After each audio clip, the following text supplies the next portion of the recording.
তোমার যাবতীয় তোমার যাবতীয় আমি সবগুলোকে বেষ্টন করে রেখেছি। তুমি যত ইবাদত করো না কেন সব আমার কাছে সীমাবদ্ধ, আমার কাছে বেষ্টিত আছে, আমি ধরে রেখেছি।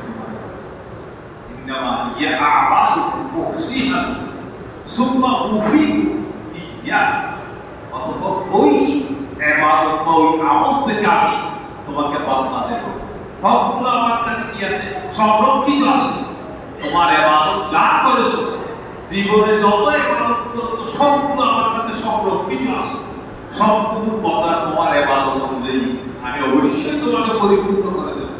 কিঞ্চিত পরিমাণ ক্ষতি তোমার করবো না, কিঞ্চিত পরিমাণ জোর তোমার উপর করবো না। তুমি যা চাই, যা যতটুকু পরিমাণ তোমার আমল করেছো ততটুকু পরিমাণ বদলা আমি দেব। বলো আমলের অনুযায়ী আমি আরো 10 গুণ, 100 গুণ, 700 গুণ করে বর্ধিত করে দেবো। আল্লাহ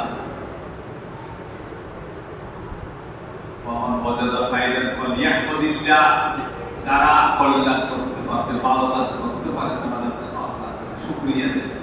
আলহামদুলিল্লাহ সে মহান রব্বুল আলামিনের প্রশংসা, যার দেওয়া নেয়ামতের কারণে আল্লাহ আমাকে এই যার নেয়ামতের কারণে আমি নেক আমল করার সুযোগ পেয়েছি। এই দোয়া করবেন আল্লাহর কাছে, একটা নেক আমল করতে পারলে শুকরিয়া আদায় করবেন আল্লাহর কাছে, আরো তৌফিক চাইবেন। আলহামদুলিল্লাহ, আল্লাহর প্রশংসা যখন আপনি করবেন, শুকরিয়া যখন করবেন, আল্লাহ নেয়ামত বাড়াইবেন।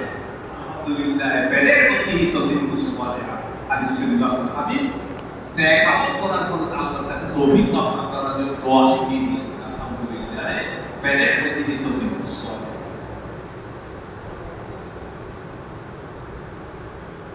যা এই হাদিসটি লম্বা হাদিস, বিস্তারিত ব্যাখ্যা রয়েছে, একটা ব্যাখ্যা রয়েছে, অনেক সময় লাগবে। আমি কয়েকটি শুধু বলবো। আব্দুল ওয়াহাব এক নম্বর এই হাদিসের মধ্য থেকে আমরা যা শিখতে পেলাম, তানজিহুল্লাহ সুবহানাহু ওয়া তাআলা লিজ-যুলমি ওয়া নাহা ইবাদাতাহি। বান্দাদেরকে আমি অন্যকার ইবাদত করার থেকে নিষেধ করেছেন। আল্লাহ জগৎ থেকে পূর্ণ পবিত্র। এরপরে বুখারী শরীফের বিভিন্ন হাদিসের মধ্যে বর্ণনা এসেছে, আব্দুল্লাহ ইবনে রাদিয়াল্লাহু তাআলা বলেন, যুলমাতুল মাদনিয়, যুলম হচ্ছে কিয়ামতের দিনের অন্ধকার। আপনি কারো উপর জুলুম করবেন, কিয়ামতের দিনে আপনি অন্ধকারের মধ্যে। দ্বিতীয় বয়ান ইখতিফাল ইবাদ ইলাল্লাহি আযজা ওয়া জাল্লা। আপনার গোলামের কাছে বান্দা খুব বেশি মহতাজ আছে। প্রতি মুহূর্তে আল্লাহর কাছে আল্লাহর বান্দারা মুকাবিল। আল্লাহর মুকাবিল কিটা থেকে বড় বান্দা বেদায়াত হতে পারে না। যে নিজেকে বেদায়াতি মনে করবে সে ধ্বংস হবে। সবসময় আল্লাহর কাছে মহতাজ। তৃতীয়